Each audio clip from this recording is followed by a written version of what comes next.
Hey, what's up, naughty community? Welcome back to my naughty hobby for another easy to follow crochet tutorial with Amber. Today I'm going to be showing you guys how to create the V-stitch shell stitch combo. So we'll be creating shells but using the V-stitch technique. So in this pattern, we will be utilizing the double crochets, chains, and I think just for like our foundation row, there will be single crochets and then a combination of like single, half double, and also double crochets if you want to try to straighten it out after you are complete with your blanket or whatever it is that you might be using this stitch combo to create. Hey Stacy, hi Sarika, hi Anna. Happy to see some people jumping on today. It's been a little while since I've done a tutorial because my husband's home, and when he's on days off we tend to stay pretty busy around the house. But we're going to go ahead and get started on this. I would say that both the front and back resemble each other, so there's not much of a difference as far as like a front or a right side and a wrong side. If you want to get the exact dimensions that I'm going to get, I will be using a 4.5 millimeter hook and, like usual, some worsted weight yarn. Today I'll be using Yarn Bee Soft Secret, one of my favorite fibers to use. Hi Multi, hi Ronnie. So let's go ahead and get started. In order to get this pattern to work up correctly, we're going to be working with a stitch multiple for our foundation row of 10 plus 1. So to get started, and so this isn't too terribly long, let's do a chain of 32, because that'll give us, after our foundation row, we should have 31 stitches.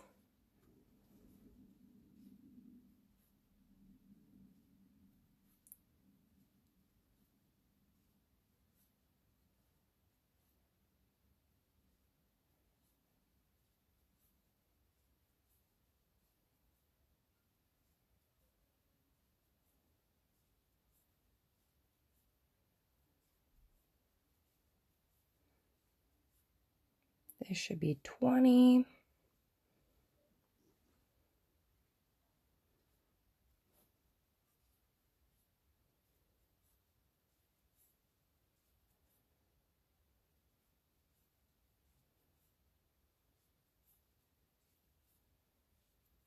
It's 30.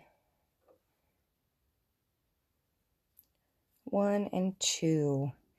And if you're just jumping on, we just created our start chain for the pattern, which is 32 chains long. If you need to watch from the beginning, though, I always post my videos to my wall after they are complete, and so it's just a little side note, but you still have time to catch up. Hi Shirley. Vicki, I'm glad that you are here for this stitch that you've been looking for. All right, so to create our foundation, in the second chain from the hook, we're going to do a single crochet and then into each chain across. If you're following exactly along with me, you should have 31 single crochets at the end of this row.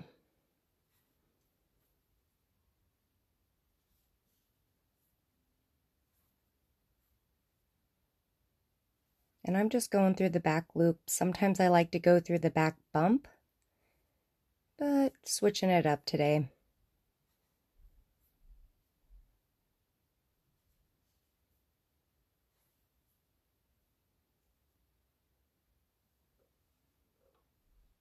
Thanks, Jean. This is a nice color. Let's see what it's called real quick. I think this is mauve. Mauve always reminds me of my grandma.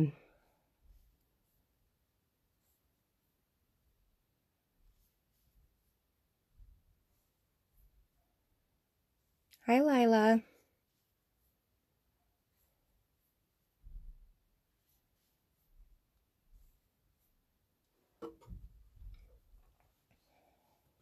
And I also like to let anybody who might be new to my page know, if the stitches that I'm using throughout this tutorial are unfamiliar to you, I do have tons of videos if you search the video tabs here on my page. That should get you up to speed with whatever we're working on.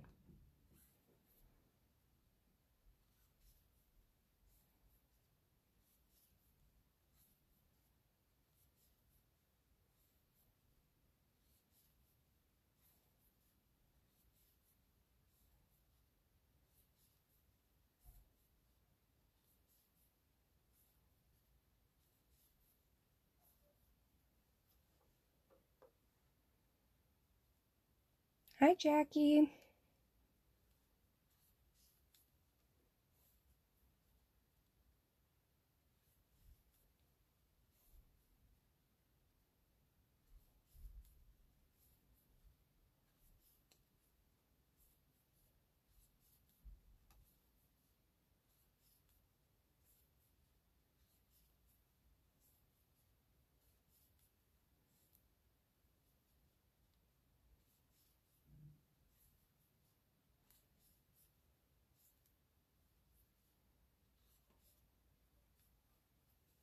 And of course that single crochet in the last stitch. So your start chain or your foundation row should look like this. Hi, Lisa.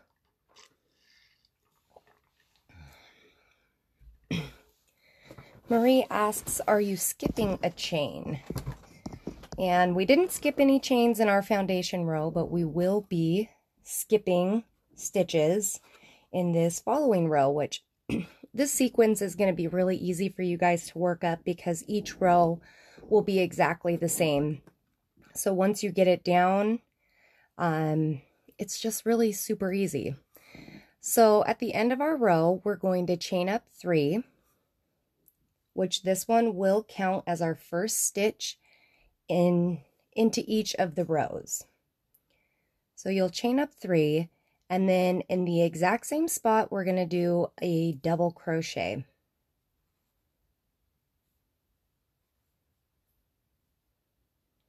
You're going to chain 1, and in between the shells or the stitches, we're always going to chain 1. When we work the actual V-stitch and the shell, on those ones, we're always going to chain 2. So now we're going to yarn over, skip the next 4 stitches. 1, 2, 3, 4. Into that 5th one, we're going to do 3 double crochet. So I always yarn over as I count the stitches that I'm skipping because I feel like it makes it a little bit easier, but definitely not necessary. Just one of those tips I like to give to you guys. So those 3 double crochet are going to go into that same stitch that that first one did.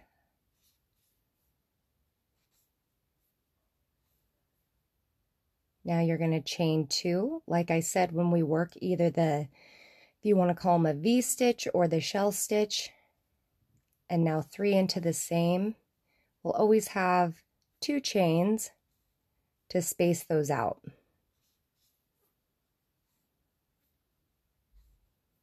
I like to kind of rotate my work as I'm working into the foundation. Feel like it makes it a little bit easier, but you won't have to count the stitches that you're skipping in our next rows. It starts to work up really easy. But again, we're going to skip over 4. 1, 2, 3, 4. Oops, into that 5th one here. We're going to do a double crochet, chain 2, double crochet into that same stitch. So it should look like this so far. In between the V-stitch shells, only 1 chain. So chain up 1, skip the next 4, 1, 2, 3, 4. Now we're going to do those groups of 3 double crochet.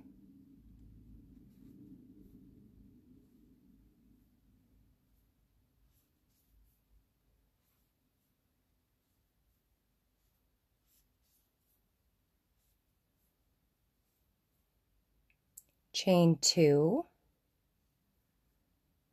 and then 3 more double crochet into the same spot or into the same stitch.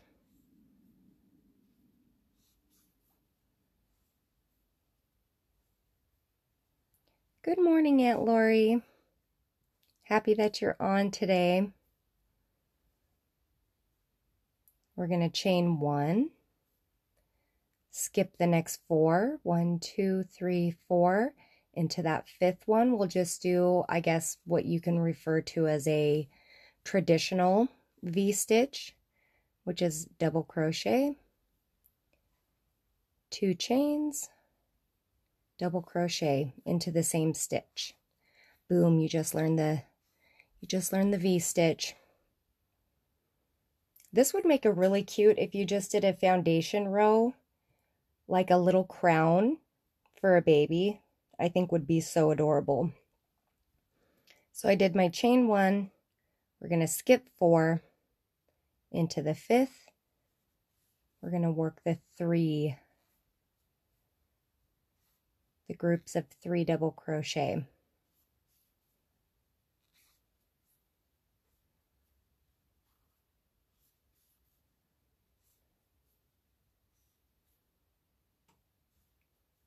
Chain 2, 3 into the same space.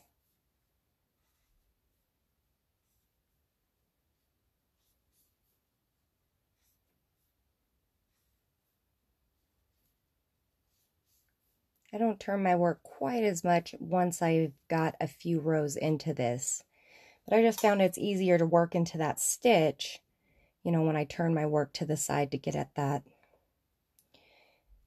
space.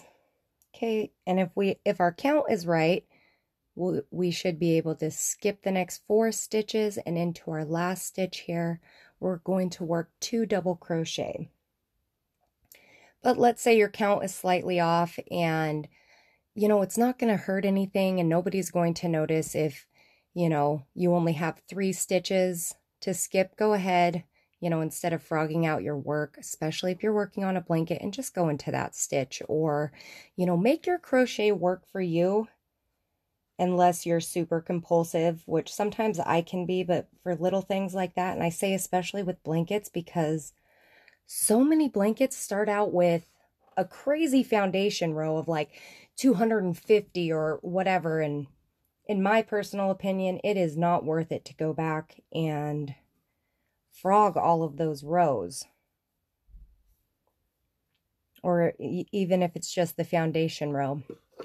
So once we're finished here, it should look exactly, our beginning and our end should look exactly the same. So we did the chain 3, which counts as our first stitch, and then our second double crochet into that same. And as you can see, my beginning matches my end. So now we're ready to go onto our second row, which is going to be worked the exact same way. So we're going to chain 3 and turn our work. Place a double crochet into the same stitch as that chain 3. Good morning, Allie. And as we work between the stitches, it's always going to be a chain 1. And now we're going to work that same pattern. So 3 double crochet, 2 chains, 3 double crochet into the chain 2 space.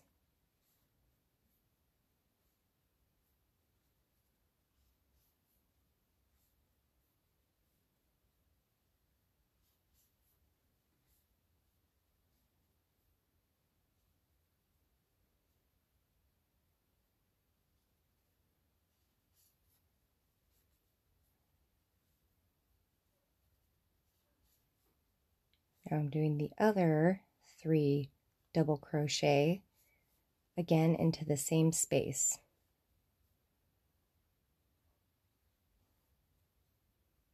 Chain 1 between those V stitches.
Now we're starting to come up to the end here, and when we work our last stitch, really the only thing that's going to be different from, I guess we can call it the foundation row of these V stitches, is we won't have like a clean stitch to work our last into. So we work it into that third chain. So I've chained one and we're back here at the start. We're going to work into this first loop, or the last chain that we created on the chain 3. That's easy to see if, you know, if we were working into the double crochet, that's the second stitch. So it's easy to locate that third chain. And if you wanted to even just go into that space, it's going to cause a little bit more of a ripple look to your finished piece, but it's not going to be a big deal, especially if you put a border on it. I'm going to place 2 double crochets so my end matches my beginning, both into that chain space. But really this is how the entire pattern's going to go, and like I said, the only thing that's different about that is you will put your last 2 stitches into that third chain that we create. So on our way back, there's that third chain that the next row will go into.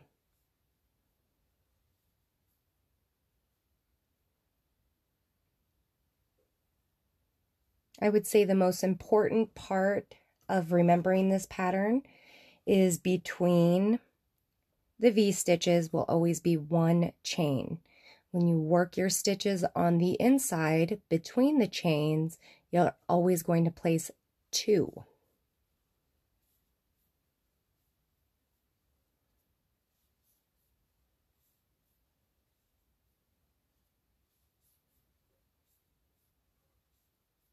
If you accidentally place 1, the only thing that's going to change is it's going to be a little bit more compact. Again, it's another, you know, very, I guess you could say, trivial mistake that you could make and cover up pretty easily. Unless you've got a super, you know, like kind of compulsive or OCD eye to it. You know, it's just going to make that space a little bit more difficult to work all of your stitches into, but not a huge deal.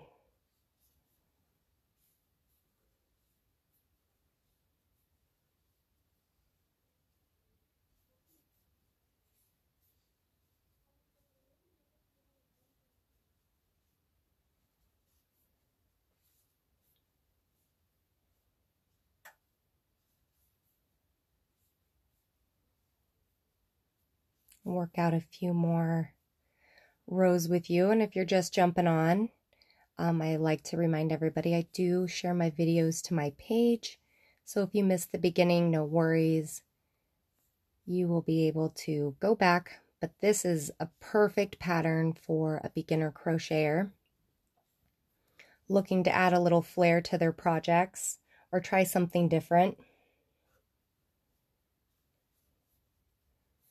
I like to encourage you guys to not be intimidated by really intricate looking stitches, because if you can get them broken down and explained, you know, slowly, you quickly come to find that it's just using the very basics or the foundation stitches of crochet, which I would consider the single crochet, half double, double crochet, and chain. Really, those, in my opinion, are the most used stitches, and it's just the way that you combine them and keeping count. So if you're one of those people who are like, I want to be able to, you know, create really intricate, beautiful, complex looking designs, you've got to get used to counting and really following a pattern, because nothing's more frustrating than, you know, being off and your stitches not working the way that they're supposed to. And, you know, counting is going to help you with that headache.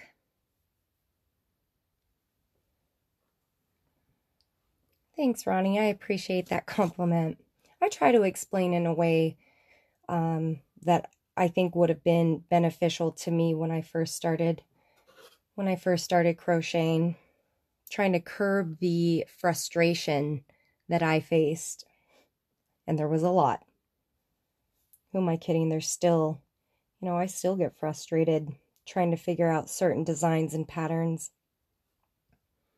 But I love that there's always something new to learn.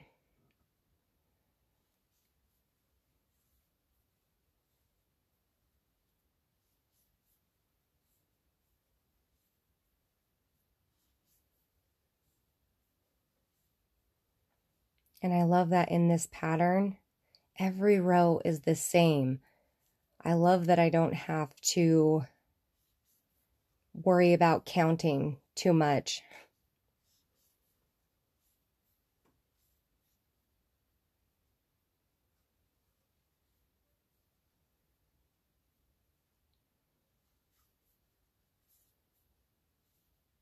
I think with crochet, one of the most frustrating things is when I pay for a pattern and it's poorly written or in a way that you have to spend a lot of time like decoding.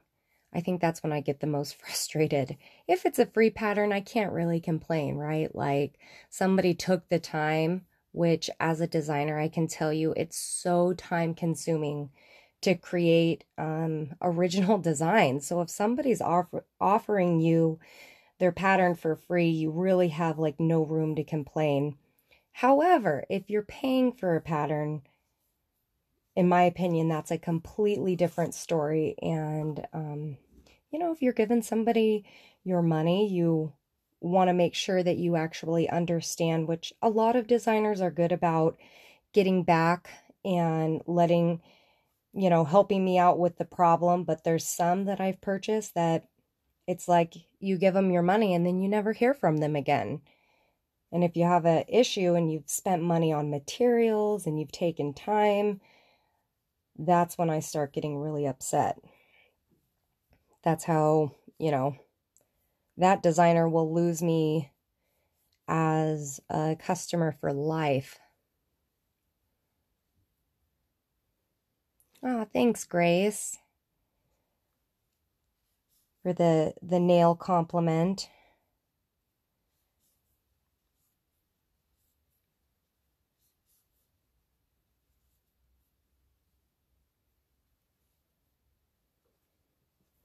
Woohoo! I'm over 300 people watching live. That's pretty exciting. Thank you for everybody who like jumps on and chats with me and shares my work. Just want to always make sure I take time to tell you guys that I appreciate you. Like I appreciate you showing up for these tutorials and taking an interest in what I do.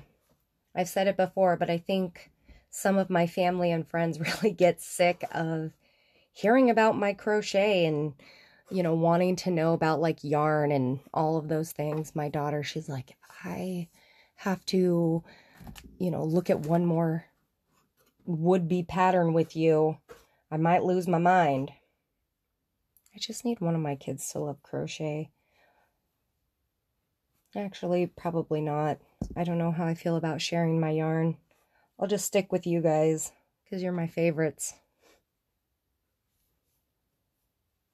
And also, if you're just jumping on and you're noticing that I'm going pretty fast, it's because I always go slow in the beginning of my tutorials, and then just kind of work it out with you guys after I feel everybody's got the basics down of this pattern. But if you wanted to jump in on it and you are here with me live, you can do a chain of a multiple of 10 plus 1, and then it's going to be the exact same, for the entire pattern, but it'll be slowed down for you after the video is posted and you can go back and watch it.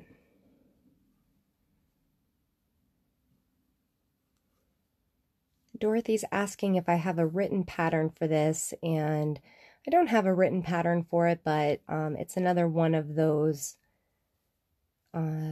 patterns that I feel confident in explaining it in a way that you guys will be able to understand. Sometimes I struggle with wordsmithing patterns. It gets really well, wordy. It gets really wordy and to me confusing to follow, but this one's pretty straightforward. So I will definitely get you a written version and have that pinned to the top of the comments once this tutorial is complete. And if this is your first time watching me, I just wanted to say welcome to my naughty community, and I'm so happy that you're here. For real, I am the friend who wants to hear about your projects and, you know, different things that you're creating for the people that you love in your life. Or selling, like I want to hear about your victories too. If you sell your creations and you want to brag about it, I would love for you to join my group and let, you know, the other hookers around you know what you've been up to. Because you guys inspire me. Whoops, no chain there. When I see the things you're creating, it inspires me to also create and to teach.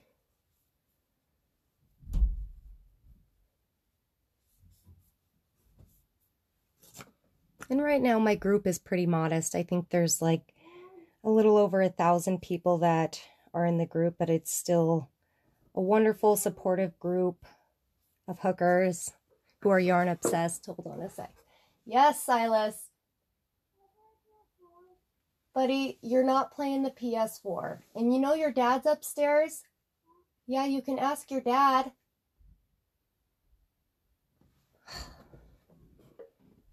My kids seem to think I'm the only one who can answer questions.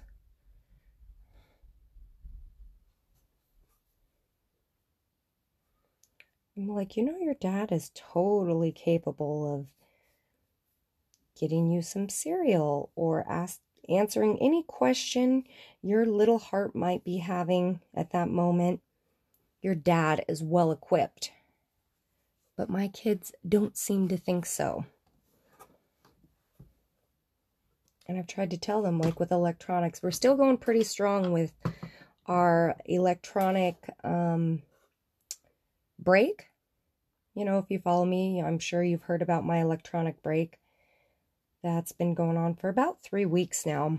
We gave our kids a little bit of time this weekend, a couple hours, but I kind of feel like don't ask me about electronics, because if you come to me, it's going to be no. Every time. I don't miss them. Oh, thank you, Paula. I appreciate that.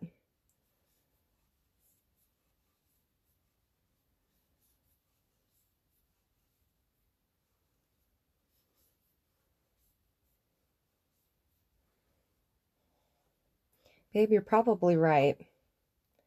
He likes to have his little voice heard. Usually it's Kyson who comes down here. Kyson's my middle boy. And he comes down here and will just kind of like stand in the door. Like he wants to be heard, but he does not want to be seen. Let's get in on the conversation. Literally the only time my kids take an interest in crochet is when I'm live and chatting with you guys.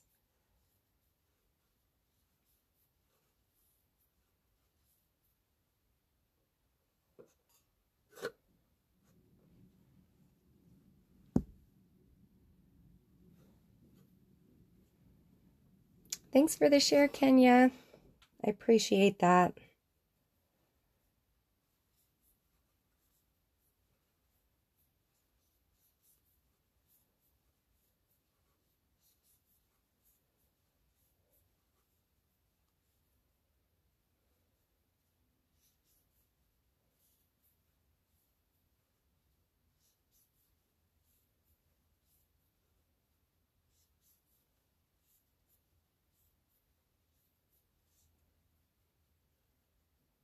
Yeah, this color is working up so nice. I really enjoy Yarn Bee's Soft Secret to work with. It has such a nice sheen to it, and it's incredibly soft. I would say it feels a little more dense than Karen's Simply Soft. But that's probably, why do I keep doing that? That's probably what I would compare this to, is a little bit softer than Karen Simply Soft and a little bit more dense and a little bit more spendy, but still comparable. It is in acrylic yarn. You're welcome, Kathy. Thanks for watching. Happy that you're here today.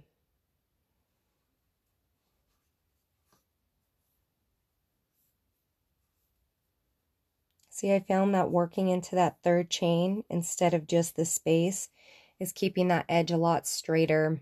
It'd be a little bit more almost like zigzag, I guess, if we just worked into the space, which if you're putting a border on it, you might not even be able to notice. But I do like having straight edges, and I found that doing the chain 3, whoops, with this pattern or this stitch combo works up really nice. How pretty is that? Definitely a pattern that I would be blocking also, just because I feel like it really comes more to life or gives it more definition. You know, as you can see, as I'm just like finger blocking here, you know, gives it more character. And last night my husband brought up how it kind of, as you work it up, looks like a 4-leaf clover. So if you did this in like a nice green or something, I think that that could look pretty cool. And also last night, as I was working this up, or yesterday, I guess I should say, was working it up, you could make some awesome like cufflinks or fingerless gloves. Just working out this basic stitch combo, for me, it would work up perfectly. You know, you could make it as long as you would like and basically just sew up your edges together. I hope that that makes sense, you know, starting at the very bottom there. But I think that these look pretty dang cool for like kind of like a cufflink, or even to add if you're into making sweaters and clothing and stuff like that. First of all, like, huge prop to you. I've been trying to figure out clothing, and well, it's going okay, but it's time consuming. Props to you if you create clothing. This might be a cool sleeve to add to something, a nice, I don't know, flowy sweater of sorts. Just trying to inspire you guys to, you know, take these different stitch combos that I'm doing and, you know, apply it to a project that maybe you would feel too intimidated to try, or you think that maybe the stitch would look good. I just want to encourage you to go for it. Try it out. The worst thing that could happen is you don't like it and you have to frog it.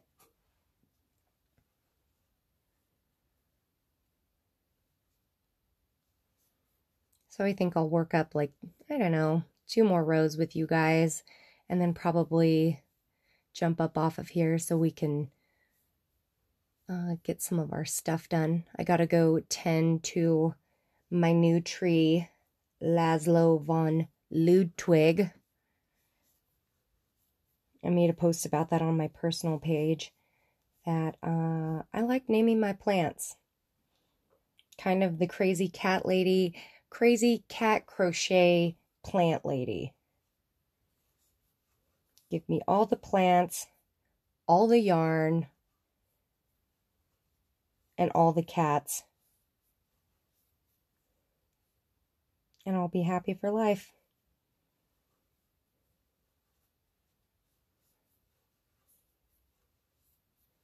Shirley is asking if I have a favorite type of yarn, and I wouldn't say that I have a favorite brand, but I love working with cotton. Of any fiber, I would say cotton is definitely my favorite to work with.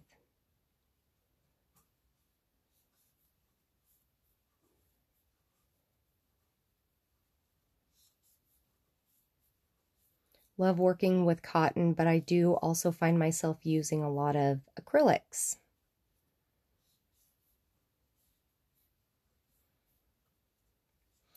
You know, Jasmine was saying, thank you for saying you name your plants. Her girls have laughed at her for years for naming her plants. And, you know, I've watched like a few YouTube videos and read articles about, you know, talking, singing, playing music, being kind, having positive energy around your plants really does benefit their growth and their overall health. And so, you know, I've really just taken to that. And also, not that I don't even, so I'm such a tender heart that I don't even want to do a test of like buying a plant and talking all nasty and ugly and mean to it, you know, to show my kids, even though I think it would be a great demonstration of like, you know, how your environment reacts to the type of energy that you're really putting out.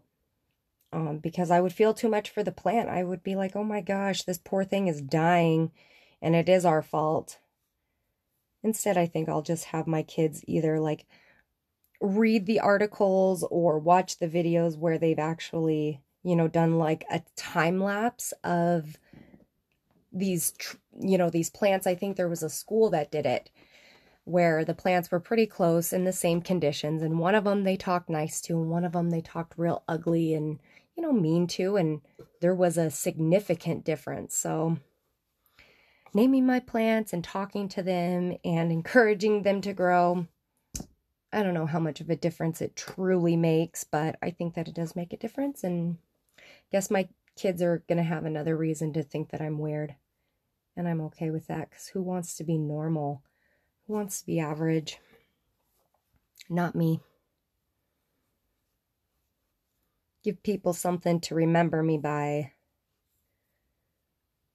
because my hooking skills can't be the only thing.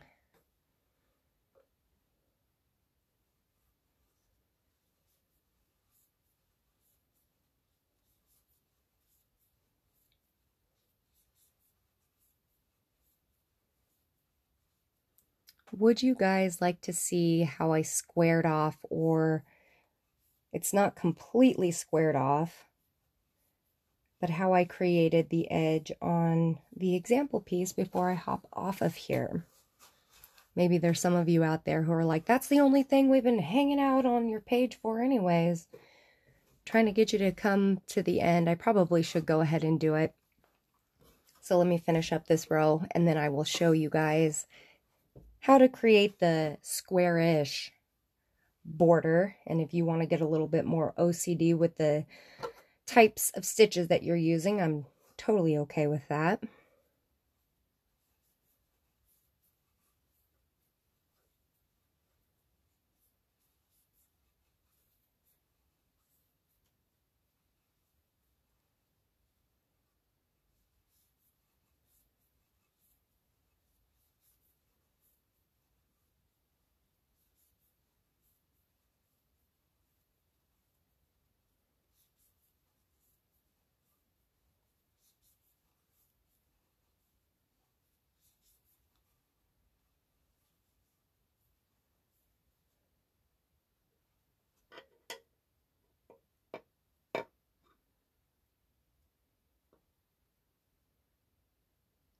The heck is happening here?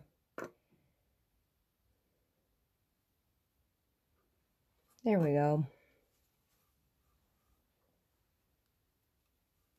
See you later, Lisa. I hope you have a wonderful day. Thanks for always joining in to the naughty chit chat, and you know, you're just always so kind and have great things to say. I appreciate you, and I hope we get to chat soon.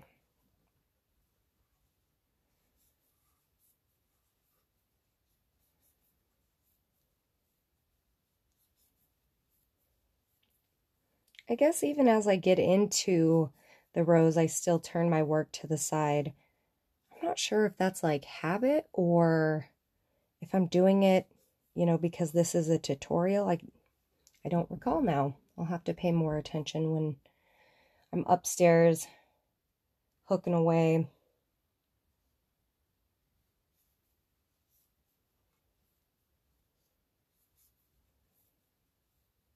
So I guess the biggest takeaways before we start on the border is, you know, make sure that your end always matches, or excuse me, your beginning always matches your end. Between our V stitches, we always have just one chain. And when you actually work the V stitches, there's going to be 2 chains in between. So I would say those are the biggest pointers. If you start getting lost, which I don't think that you will, and if you do, you can always come back to this video. But to start the border, let's go ahead and we'll go ahead and do the 3 chains again to count as our first stitch.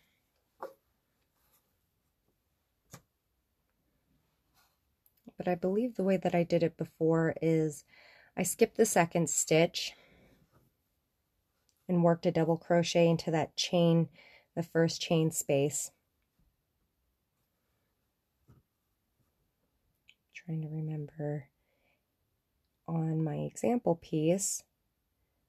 I know I have to look over here quick, you guys, to remember. I believe it was half, half, half, half, going up. So we're going to do half double crochets into the next 2. We're growing our stitches here. Half,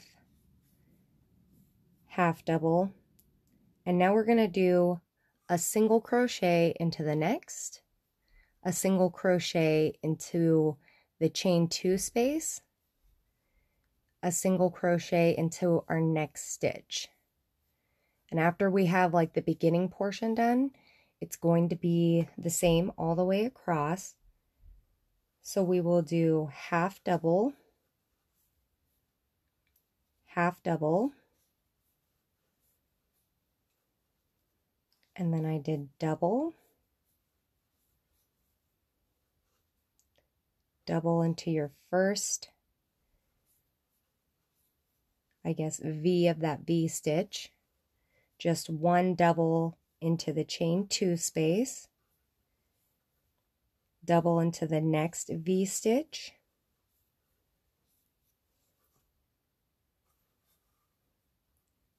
double into the chain space.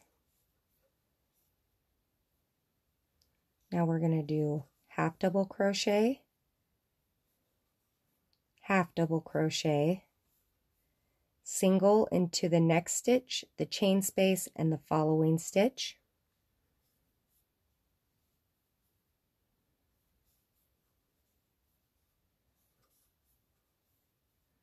And depending on your tension, you can, you know, feel free to change that. You know, I might look at this and go back and think that, I don't know, a treble might look better to even it out even further. These are just suggestions of, you know, how I would go about kind of blocking this off to get a border going, but there's no like set in stone technique. You just got to make your crochet work for you. So into the chain space, 1 for each of the V's, and also the chain space here.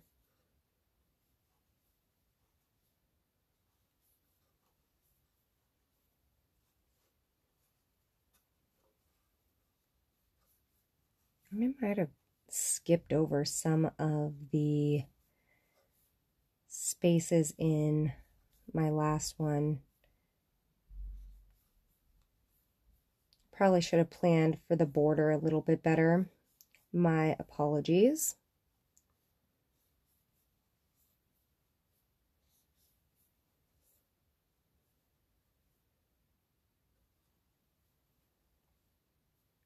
And then double.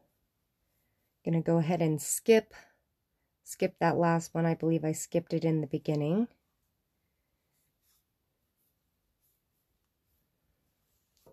So straighter than it was, but just kind of looking at it, it looks more, you know, there's still quite a bit of a wave to it, but more squared off than it was. I think if I wanted to try to get it honed even more, you know, I might do single crochet stitches with slip stitches through the top. I don't know. Maybe I'll work that out real quick just to see how it looks. You don't ever know until you try. So I might as well. Maybe somebody out there is curious to see,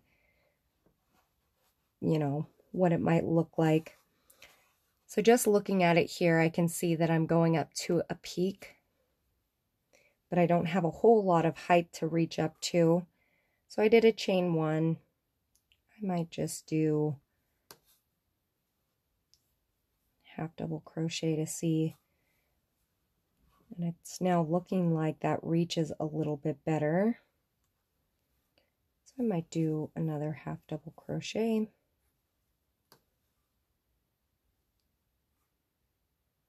And just the way it's naturally falling, I think I'm going to skip that next one.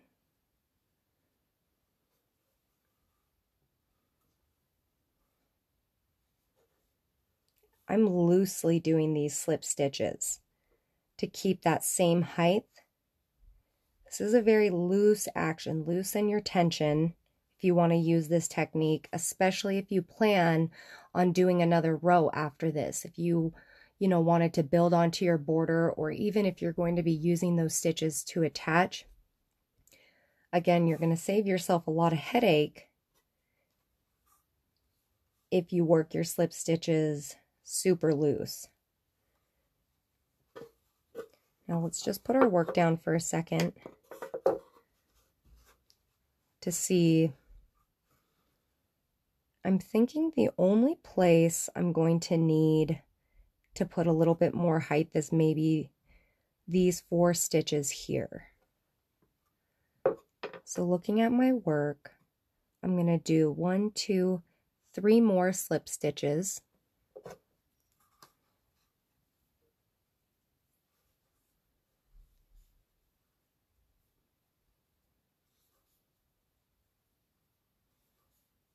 Three more slip stitches, and now I'm just going to do single crochets. You know, holding my work up so I can see once I've reached the same. But I'm thinking it's looking like 4. So this one would be my 3rd and 4th.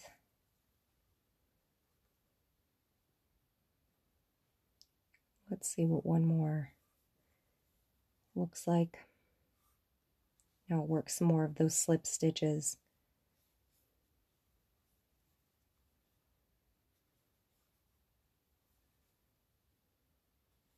I would say a lot of the time I'm a little unconventional with crochet, but I like to make it work for me. Try to be easy on myself as far as, things looking perfect. I want it to look nice, but it doesn't need to be perfect.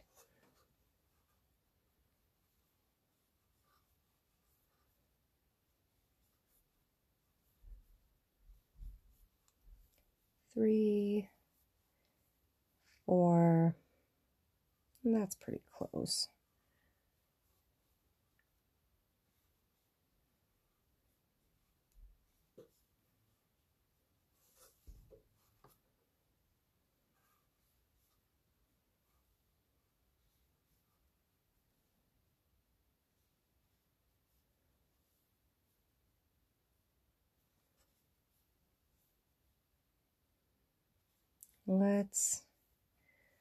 Let's see how that looks. I think I have a few extra stitches somewhere, but that's like the basic technique that I would use in trying to straighten out when you have an extreme zigzag. I know a lot of people have asked questions about, how do you square off when you're working with a chevron pattern, which if you're not familiar with chevrons, they're basically the ones that are zigzags. You have your peaks and your valleys, and this is the technique that I would suggest for that for each wraparound that you do is going to give your stitch a little bit more height and a little bit more height. So if you play around with it and you could figure out, where I had more of that valley, I could do 3 yarn overs before I actually start the stitch, where you would yarn over, you know, pull through 2, yarn over, pull through 2, until you reach the height of, you know, whatever your valley or peak is. And so I guess that's my suggestion for borders today and how to finish off a project that comes to a peak. I am going to hop off of here now unless I see any questions. I'm just going to scroll through real quick, or if you want to drop, if you had a question that I skipped over, you can drop it real quick before I hop off. But I'm not really seeing anything. So I guess I will leave you guys with this today. I hope that you enjoyed this easy to follow tutorial with me, and thanks for spending a little bit of time. For those who shared my work, you're amazing. So I hope that you're feeling inspired and creative today, and I don't know, hope you have a wonderful day, and I'll be seeing you guys real soon. Take care.